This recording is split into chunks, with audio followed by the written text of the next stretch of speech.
Break के बाद आपका स्वागत है। रुक करेंगे खबरों की ओर और इसी बीच बड़ी खबर से आपको रूबरू करा दूं। उत्तराखंड में एक बार फिर से कोरोना संक्रमण के नए मामलों का रिकॉर्ड टूट गया है। शनिवार को राज्य में नए मरीजों की संख्या 2000 को पार कर गई। तो उत्तराखंड में 2087 नए मामले सामने आए हैं और राज्य में कोरोना के सक्रिय मामले 12,465 हो गए हैं। यानी कि प्रदेश में कोरोना मरीजों की संख्या 40,000 पार कर गई है। कोरोना से अब तक 478 लोगों की मौत भी हो चुकी है।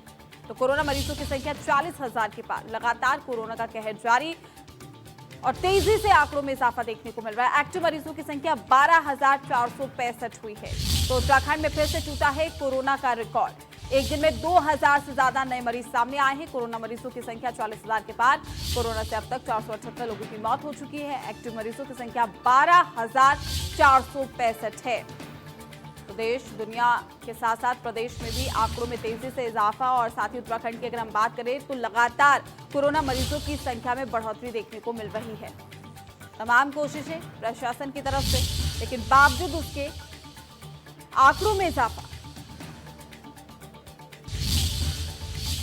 वहीं देहरादून में विधानसभा के मानसून सत्र की तैयारियां भी तेज हो गई है। कार्य मंत्रणा समिति और विधान मंडल दल के नेताओं की बैठक और साथ ही विधानसभा में शाम 4:30 बजे से शुरू होगी।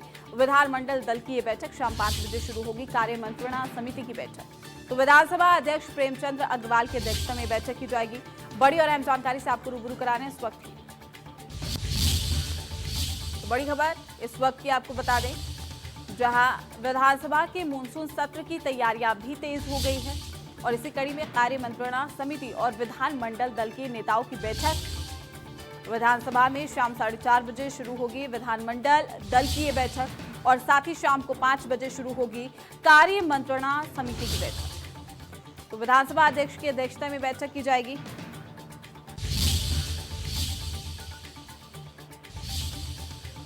देहरादून से बड़ी खबर आप तक पहुंचा रहे हैं। विधानसभा के मानसून सत्र की तैयारी तेज। कार्य मंत्रणा समिति और विधानमंडल दल के नेताओं की बैठक। तमाम जानकारी के साथ हमारे संवाददाता रतन नेगी हमारे साथ जुड़ चुके हैं। रतन, क्या कुछ जानकारी बैठक को लेकर? यानी कि आज शाम को 4:30 बजे विधानसभा में विधानमंडल के नेताओं की बैठक यहाँ पर की है। इसके साथ ही अगर बात की जाए तो कार्यमंत्रणा की बैठक भी यहाँ पर होनी है, जिसका समय 5 बजे किया गया है। लेकिन नेता प्रतिपक्ष अगर इंदिरा जिसकी बात की जाए तो वो इस वक्त कोरोना संक्रमित से जंग लड़ रही है और अस्पताल की देहरादून अस्पताल में उनका इलाज चल रहा है।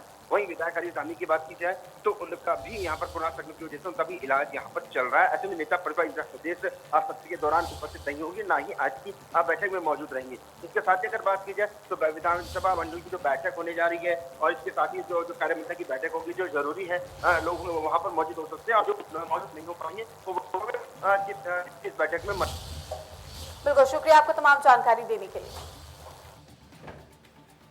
तो 23 सितंबर से प्रारंभ होने वाले मानसून सत्र को लेकर विधानसभा अध्यक्ष प्रेमचंद अग्रवाल ने देहरादून स्थित विधानसभा भवन के सभा मंडल का निरीक्षण किया है और अग्रवाल ने यह भी कहा है कि एनआईसी एवं सूचना प्रौद्योगिकी विकास एजेंसी के माध्यम से विधायकों को वर्चुअल जुड़ने की व्यवस्था की जा रही है।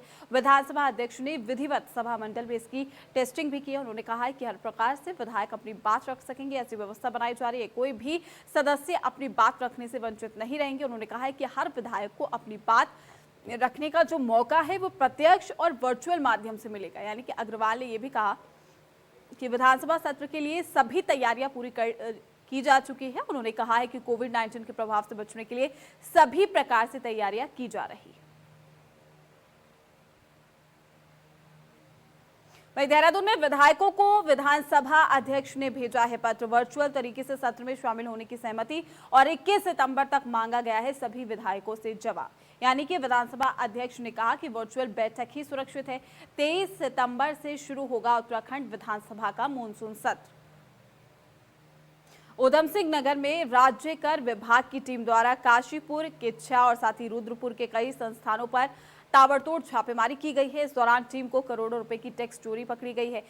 सैनिटाइजर, मास्क, कोविड-19 सेंटरों में फूड सप्लाई करने वाले संस्थानों के खिलाफ राज्य कर विभाग की टीम ने रुद्रपुर, किच्छा और साथ ही काशीपुर में 10 संस्थानों पर छापेमारी की है। इस दौरान टीम ने 53 करोड़ करोड़ के टर्नओवर पर करोड़ों की टैक्स चोरी को भी पकड़ा है और अब तक कई संस्थानों द्वारा 15 लाख से अधिक रुपए जमा भी कर दिया है। जानकारी के अनुसार कोरोना काल में कई संस्थाओं द्वारा सैनिटाइजिंग मास्क, कोविड केयर सेंटरों पर फूड सप्लाई किया जा रहा था, जिसके एवज में सरकार को दिए जाने वाले टैक्स में धांधली की जा रही थी और जिसके बाद टीम द्वारा 10 टीमों में 50 कर्मचारियों के साथ अलग अलग संस्थानों में छापेमारी अभियान भी चलाया गया।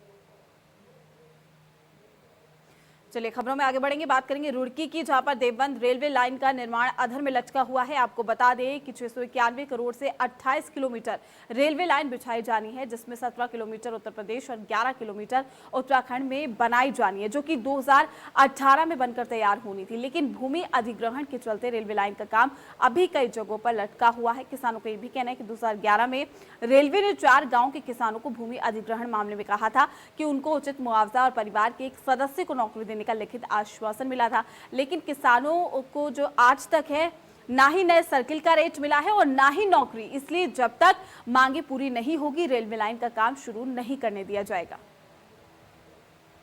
वहीं प्रसिद्ध अभिनेत्री दीपिका चिखलिया पहुंची हरिद्वार। अपनी दिवंगत मां अलका की अस्थियों को गंगा में प्रभावित उन्होंने किया है और अस्थि विसर्जन के बाद गंगा आरती में भी उन्होंने शिरकत की है। तो परिजनों के साथ हरिद्वार पहुंची थी। धारावाहिक रामायण में सीता के किरदार से वो काफी ज्यादा प्रसिद्ध हुई थी।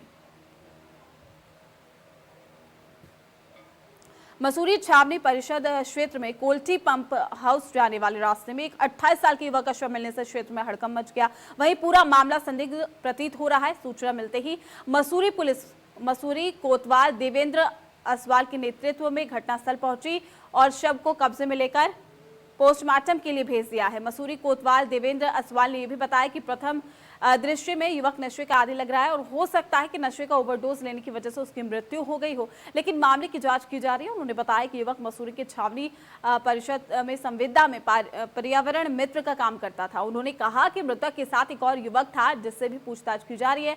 वहीं क्षेत्र में नशे के कारोबार करने वालों पर भी विशेष नजर रखी जा रही है और जल्द उन पर भी कार्रवाई की जाएगी।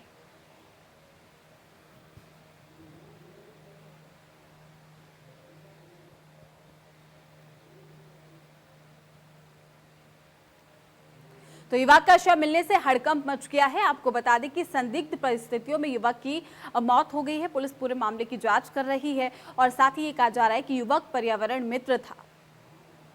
तो विधानसभा सत्र से ठीक पहले नेता प्रतिपक्ष इंदिरा हृदयेश कोरोना संक्रमित पाई गई हैं। शुक्रवार को उन्हें सुशीला तिवारी अस्पताल में भर्ती कराया गया था, जहां स्वास्थ्य सुविधाएं बदहाल होने का दावा करते हुए उनके पुत्र सुमित हृदयेश द्वारा नेता प्रतिपक्ष को देर रात अस्पताल से डिस्चार्ज कर घर लाया गया। उन्हें बेहतर चिकित्सीय व्यवस्था के लिए एयर एम्बुलेंस के माध्यम से देहरादून के मैक्स अस्पताल भेजा गया है। इस दौरान नेता प्रतिपक्ष इंदिरा ने यह भी कहा कि वो अपने को ठीक महसूस कर रही हैं। जल्द वो ठीक होकर वापस अपनी विधानसभा भी आएंगे।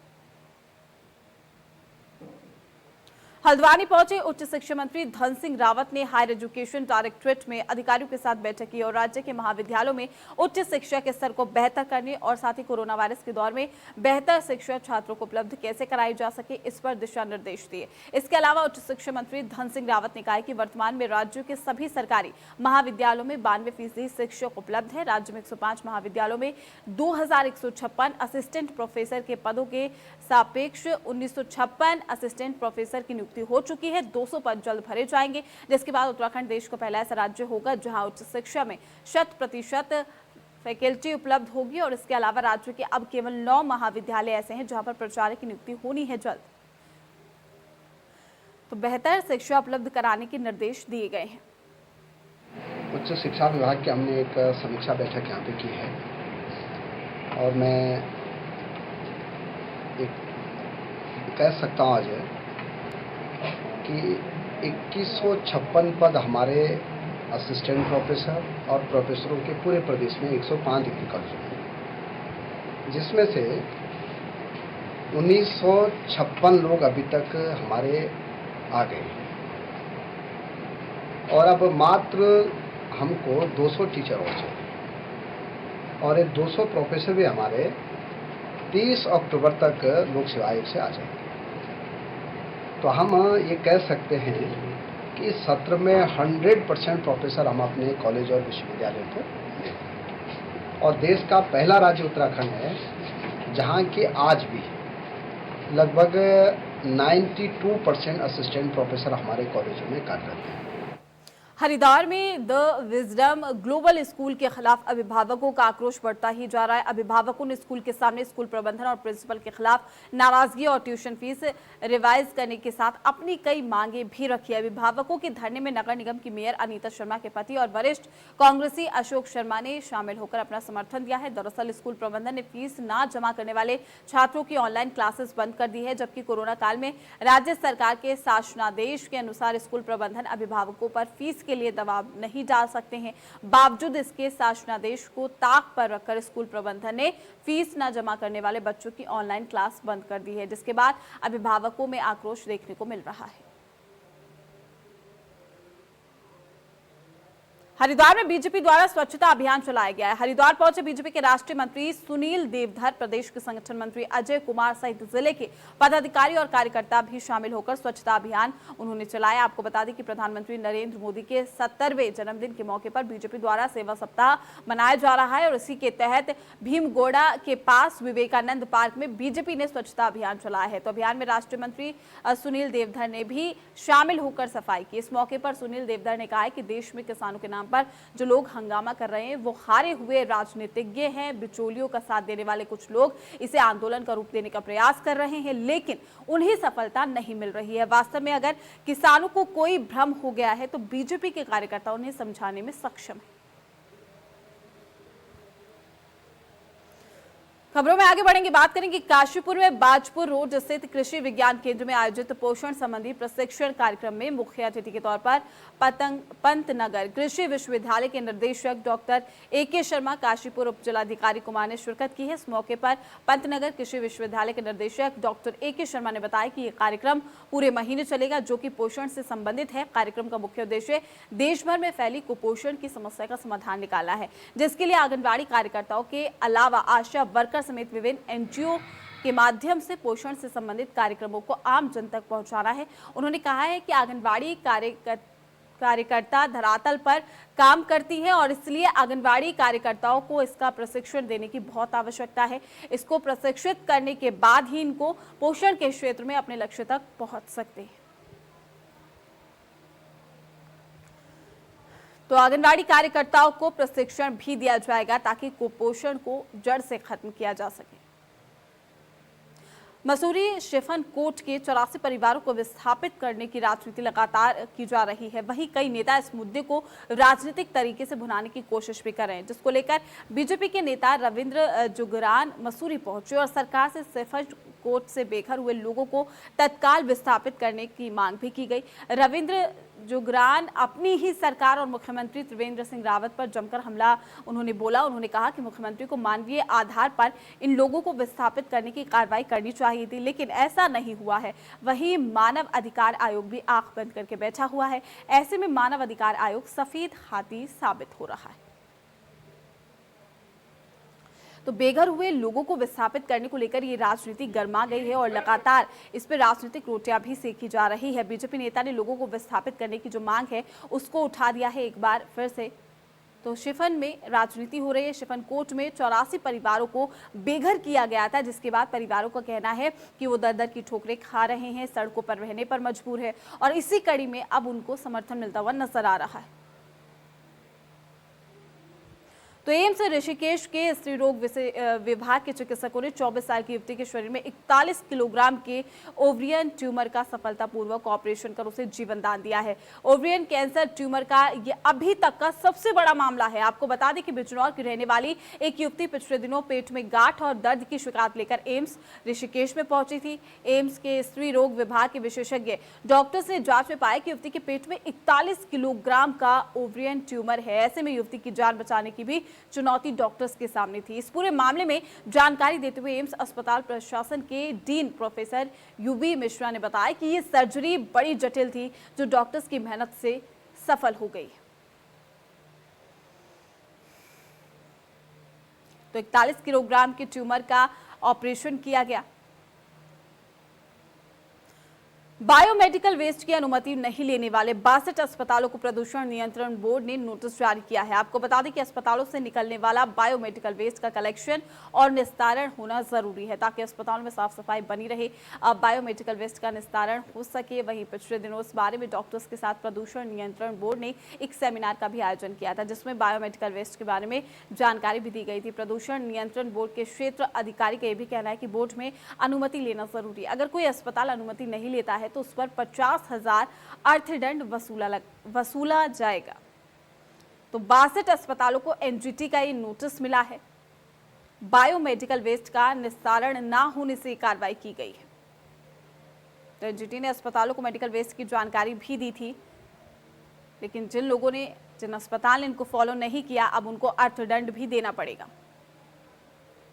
हरिद्वार के नगर कोतवाली थाना रोडी वेलबाला क्षेत्र में एक युगल ने चंडी घाट पुल से गंगा नदी में छलांग लगा दी, जिसे देख लोगों ने पुलिस को सूचना भी दी, जिसके बाद पुलिस द्वारा गोताखोरों की मदद से युगल की तलाश की जा रही है, लेकिन उनका नदी में कुछ पता नहीं चल पा रहा। फिलहाल पुलिस तलाश कर रही है और साथ ही गंगा में कूदे युगल के स्थान पर एक बैग मिला है, जिसमें एक ID कार्ड भी मिला है, जो कि एक महिला का है। फिलहाल अभी ये साफ नहीं है कि वो बैग गंगा में कूदे युगल का है या फिर नहीं। फिलहाल पुलिस मामले की जांच में जुटी हुई है। IT के जरिए युगल की पहचान करने का प्रयास भी किया जा रहा है। तो प्रेमी युगल ने गंगा नदी में छलांग लगा दी है। पुलिस गोताखोरों की मदद से दोनों की तलाश में जुटी हुई है। तलाश की जा रही है, लेकिन फिलहाल कोई अता पता नहीं चल पाया। हालांकि गंगा में कूदने से पहले उसके पास में ही एक बैग भी बरामद किया गया है। बैग में ID कार्ड मिले हैं, लेकिन क्या वाकई ये ID कार्ड उसी महिला की है जो गंगा में कूदी है? इसको लेकर भी जांच की जा रही है।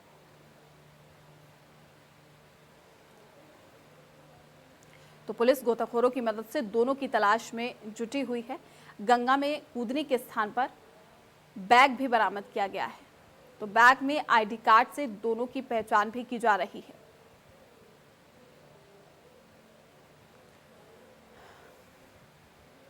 खबरों में आगे बढ़ेंगे और बात करेंगे विकास नगर के सहसपुर पुलिस ने थाने के सामने चेकिंग के दौरान बुलेट सवार पति पत्नी को भारी मात्रा में स्मैक तस्कर करते हुए गिरफ्तार किया है और चेकिंग के दौरान पुलिस ने गिरफ्तारी की है। नशे के कारोबार में उसकी पत्नी आसमा भी स्मैक तस्करी करती है। दोनों ने पूछताछ में बताया है कि सहारनपुर के मिर्जापुर इलाके में स्मैक को लेकर सहसपुर के आसपास वाले इलाके में बेचकर पैसा कमाते थे। पुलिस ने दोनों आरोपियों के खिलाफ NTPS एक्ट के तहत मुकदमा भी दर्ज कर लिया है। तो स्मैक तस्कर पति पत्नी को गिरफ्तार किया गया है।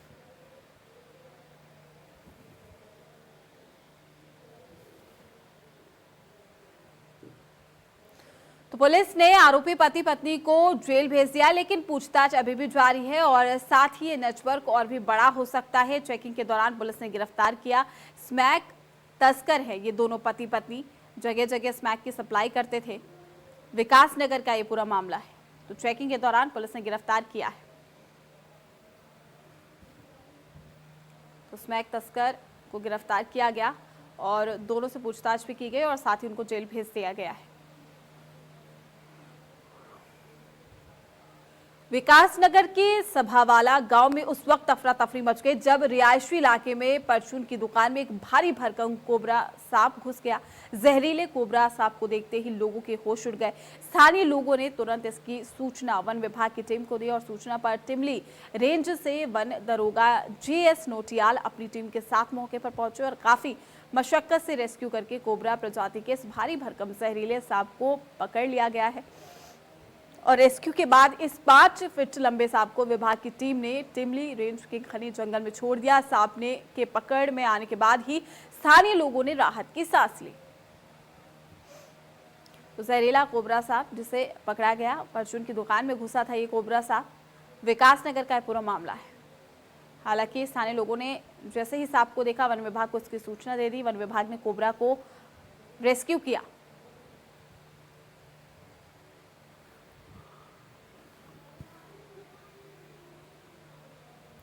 तो जहरीला कोबरा दिखने से मची है अफरा तफरी। परचून की दुकान में ये कोबरा सांप विकासनगर का ये पूरा मामला है। स्थानीय लोगों ने वन विभाग को उसकी सूचना दी, जिसके बाद वन विभाग के अधिकारी भी मौके पर पहुंचे और साथ ही सांप का रेस्क्यू किया गया। मसूरी एसडीएम मनीष कुमार द्वारा पुलिस बल के साथ मसूरी के विभिन्न होटलों पर सघन चेकिंग अभियान चलाया जा रहा है और जिसमें उनके द्वारा अन्य राज्यों से आने वाले पर्यटकों की जानकारी भी ली गई है। वहीं कोविड-19 नियमों के साथ ही अनलॉक 4 के तहत पर्यटकों को होटल में ठहराए जाने के लिए 3 कोविड के टेस्ट भी मान्य हैं, जिसमें RT-PCR टेस्ट, 2 नोट और CB नोट है और इसका भी एसडीएम ने निरीक्षण किया। वहीं उन्होंने कहा कि एंटीजन टेस्ट होटल में ठहरने के लिए मान्य नहीं है।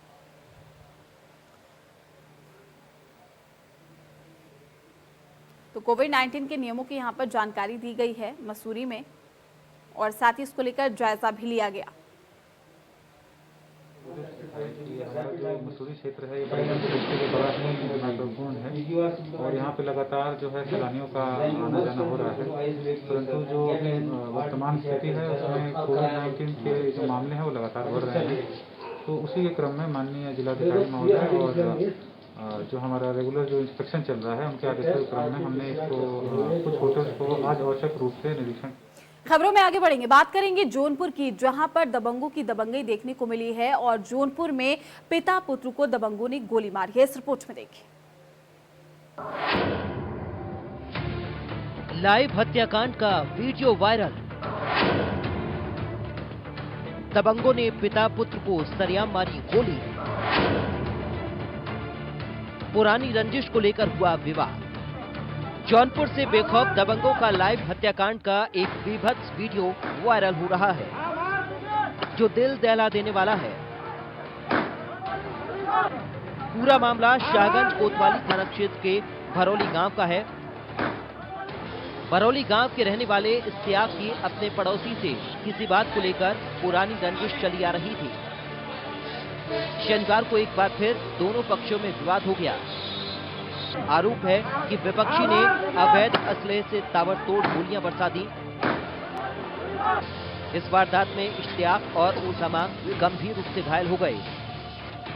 दोनों को अस्पताल ले जाया गया, जहां डॉक्टर्स ने उसामा को मृत घोषित कर दिया। उधर पिता की हालत गंभीर होने पर जिला अस्पताल रेफर कर दिया गया है। वारदात के बाद गांव में हाहाकार मच गया।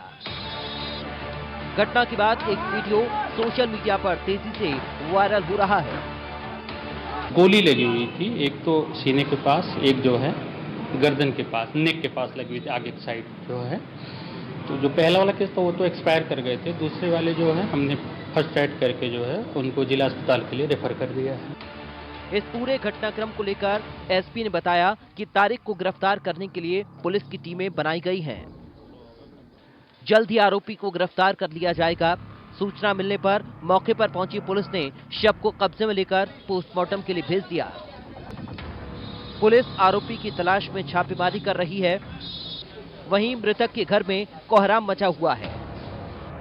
घटना के बाद गांव में भारी संख्या में पुलिस बल तैनात कर दिया गया है।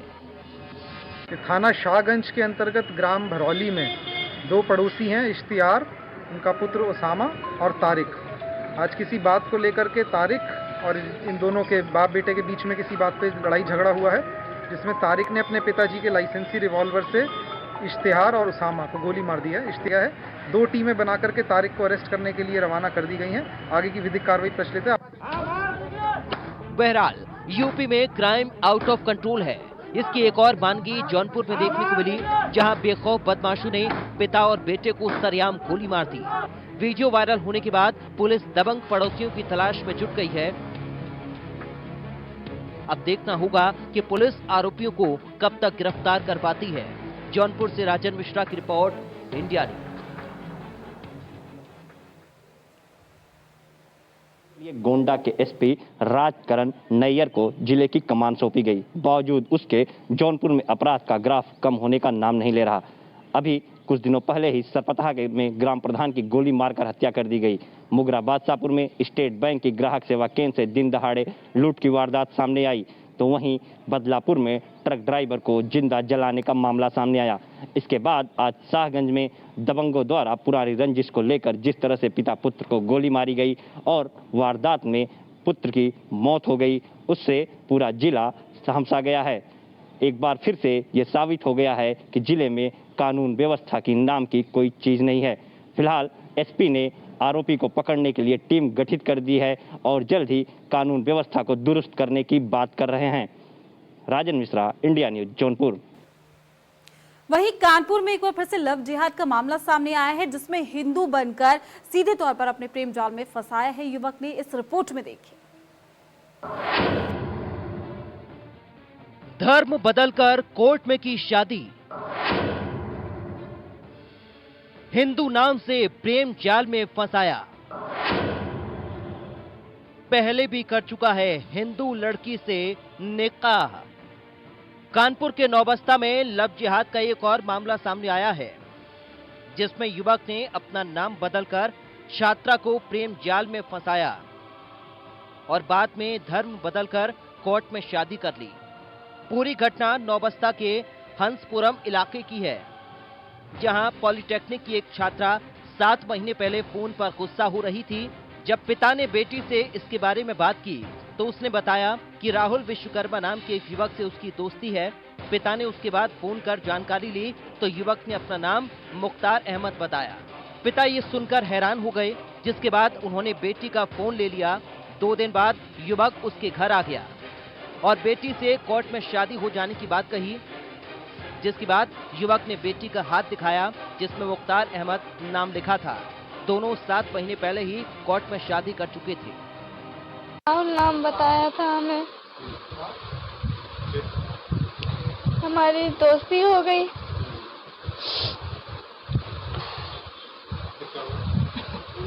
दोस्ती फिर पता चला हमें कि मोहनडन है। हमने पूछा कैसी सी बात हम सुन रहे हैं, यार सब सच है? तो कहने कि हाँ ये बात सच है। छात्रा के परिवार ने युवक पर मस्जिद ले जाकर जादू टोना कर धर्म परिवर्तन कराने का आरोप लगाया है। उधर छात्रा के परिजनों ने बताया कि बेटी की फर्जी आईडी बनाकर कोर्ट में शादी की गई। और पहले बताया वो लकड़ी का काम करता था, फिर बताया फर्नीचर मतलब हम शर्मा है, फिर कहा कि ठाकुर है।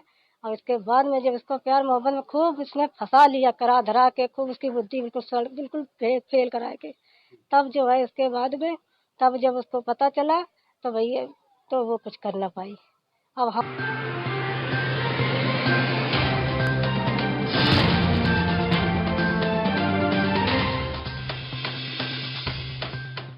हॉस्पिटल का लाखों का बिल जेब से भरने के बाद मत पछताओ। पॉलिसी बाजार से हेल्थ इंश्योरेंस करवाओ। पॉलिसी बाजार आपकी साइड है। कूका तुलसी गिलोय अर्क, इसमें तुलसी के साथ गिलोय भी है। इसका रोजाना इस्तेमाल आपकी इम्यूनिटी बढ़ाता है। कूका तुलसी गिलोय हमारी इम्यूनिटी के लिए। India news Uttar Pradesh Uttarakhand Airtel के चैनल नंबर 345 पर उपलब्ध है। Unibic Enjoy your journey. presenting Unibic fruit and nut cookies. Unibic खाओ, life